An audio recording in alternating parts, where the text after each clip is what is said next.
Hi, I'm Scott Simon of NPR. There are a few qualities that any story should have, whether you're reporting a war halfway around the world or a couple of feet of snow in Green Bay, and I've done a little of both. A story ought to have a point. I don't mean a lesson or a moral or even a punchline, but a point, something people can take away from it. Well, it snowed.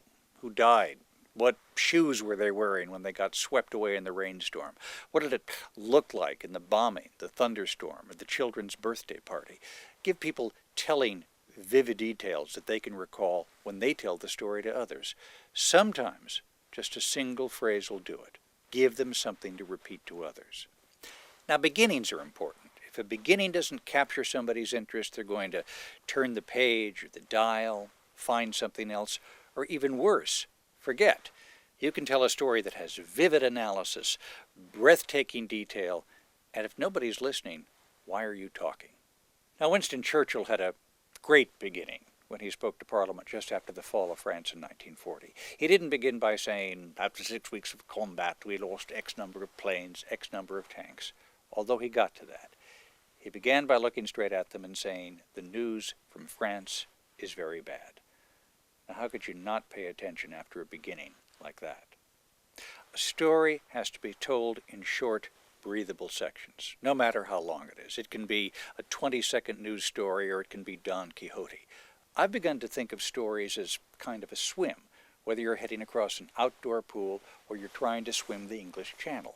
A story has to breathe. You have to breathe with it. So does the audience. When you break down a story and tell it in breaths, you create a rhythm. People can go along with a rhythm.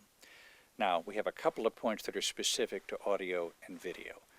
Avoid dependent clauses. Don't put in some of these mind-numbing, tongue-twisting titles. Don't begin by saying, in response to congressional pressure, the Illinois Democrat President Barack Obama said, no, just begin by saying President Barack Obama. Speak conversationally. For example, you'd never say actor, activist, humanitarian, father of 6, Brad Pitt.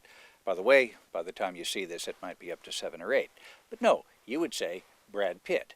If you need to explain who somebody is, do it in the phrase that follows. You'd never say Cambridge scientist and mathematician Stephen Hawking.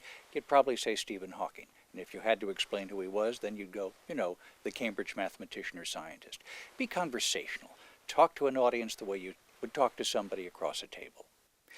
These days there are all kinds of new technologies that are out there, including this one, that will help you not only tell a story, but find stories, communicate with other people, verify stories, and nail them down. My advice, use them. Don't be scared of them. Use them to talk to people. Use them to discover things. And absolutely finally, have fun. Because if you have fun discovering a story, if you make surprising discoveries in the course of telling a story, that's going to communicate no matter how you're telling the story. And the fun and the spirit that you bring to that is something that will keep the audience coming back.